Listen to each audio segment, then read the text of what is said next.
Revenge films. Ran into some family trouble the other day. I met my boyfriend Alex in high school. We went off to different colleges, but we kept seeing each other. We both got a job after that, and a few years later, we decided to get married. His family house was in the countryside. They were really wealthy. There were only 8 houses in that area. I was literally in the middle of nowhere. I was kind of worried about moving there, but his parents were real nice. Thank you for coming all the way out here. If you need anything, all you gotta do is ask, okay? They were so kind and considerate. I was so relieved. He had quite a big family. His parents, grandparents, 2 brothers, and 1 sister. We're shutting down the farm in a few years. There's plenty of land, so you can build your house wherever you like. Said his father. When I stood up to go to the bathroom, I heard his grandma say something under her breath. You're spoiling them. She clicked her tongue. I turned around and looked at her. But her dad snapped at her. Stop it, Mom.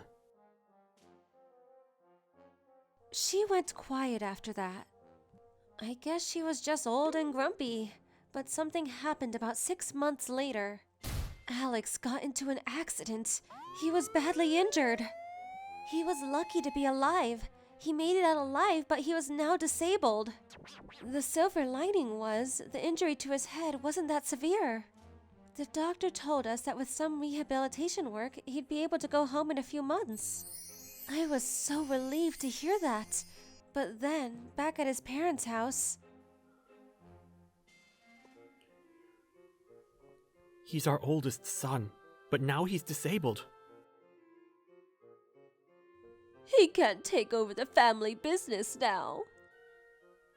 Let's forget about him. While he was in the hospital, his younger brother started visiting him often. Hey, you must be tired. Want me to give you a massage? I'm pretty good at it. Here, gotta loosen up those legs. He always asked me if I wanted a massage. It was kind of creepy. He always tries to touch me. It was kind of gross. But he was still family, so I always tried to be polite when I said no. Then, a few months later, his other brother started visiting him. He was worse than the other brother. He kept touching me even though I told him to stop. When Alex saw this, he yelled at him and told him to stop. After that, he never visited him again. Then, I got a text from his sister. How did she get my number? I wondered. Hey, my brother gave me your number. Can we talk? Just the 2 of us? I was so confused. I only gave my number to his mom. But she said she got it from her brother. But she was always polite to me. I decided to go see her at a restaurant. You may not believe what I'm about to tell you, but bear with me. Then she started talking. Alex's grandparents were very strict. In their family, the oldest son always took over the family business. It was a family tradition. And even though Alex's parents were thinking about shutting down the farm, they said no.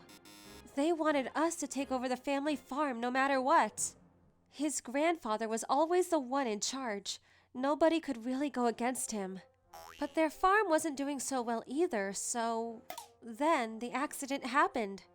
Now that Alex was disabled, they said that he could no longer take over the family farm. Now they had to consider their other sons to look after the business. But since they were both single, they had to get married first. That's why they sent him over to the hospital and made them hit on me.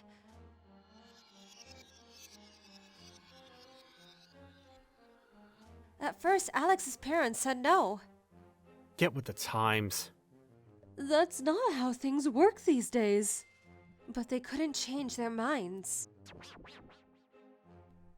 Go! Just knock her up and get it over with. That's why they were all over me. They didn't care who it was. They just needed to marry someone. But their mom wasn't sold.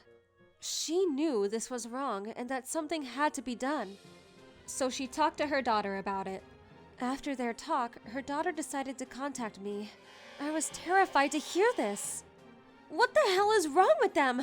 Get with the times, seriously. I can't just leave Alex to be with his brothers for their family business, I told her. Of course, let me take care of the rest. After that, she helped us plan our escape. She handled all of the paperwork and even talked to Alex's company about transferring him to a different branch. A few months later, he was finally free from his family. He moved out first, and I was going to meet him at a new place. Alex could still use a computer, so the accident didn't really affect his work. But right after he left town, his brother came over to my apartment with his friends. It was a close call. He said all kinds of things about me to his friends. How I seduced him and toyed with his feelings. Come out here, slut! I know you're home! Yeah, come out and apologize to him right now! Come out, or I'll set fire to the apartment! They sounded pretty drunk. They stayed outside of my house for 2 hours yelling. The neighbors called the cops, and I texted Alex's sister for help. She sent one of her friends to get them to stop. Then the cops came over and took them all away. Then, one of his friends started making threats saying he knew a local politician. Turns out he was just blowing smoke. The entire town found out what happened in no time. It was pretty embarrassing for Alex's family. And his father snapped after that. He beat the crap out of his 2 sons and decided to move out with his wife. And while his parents were panicking, the daughter and I left the house too. Afterwards, we all worked together to help his parents leave town as well. The youngest son decided to move out with his parents. But the second son decided to stay behind, still thinking that one day he can take over the family business. As for Alex, he was feeling much better. He still needed help from time to time, but things were looking great for him. The youngest son got a job too, but his parents still didn't trust him, so they kept a close eye on him. So far, he hasn't bothered me. As for the other brother, this might sound cruel, but he could rot in hell with his grandparents for all I care. How was today's video? If you enjoyed it, please subscribe, like, and leave a comment. Stay tuned for more.